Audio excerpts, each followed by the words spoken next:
الاندفاع اللي اولا بعد نصف الشوط الثاني لمحاولة تعويض الهدف الاول.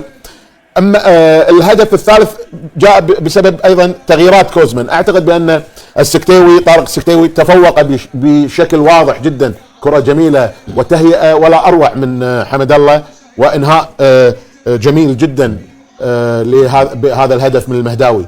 ويعني هذه القراءة التي تجلت في اغلاق المساحات بشكل كامل، التراجع الى الثلث الاخير من الملعب، ومعرفة كيفية الانطلاق والاستفادة من الفراغات التي تركها بالخلف المنتخب الاماراتي. نهنئ المنتخب المغربي على هذا التأهل، على هذا المستوى، على هذا الظهور. المنتخب المغربي يثبت بأن الكرة المغربية بخير، ولديها المخزون الكافي للاستعداد لأفريقيا والمشاركة في بطولة بقيمة حجم كأس العرب التي تضاهي أكبر البطولات العالمية.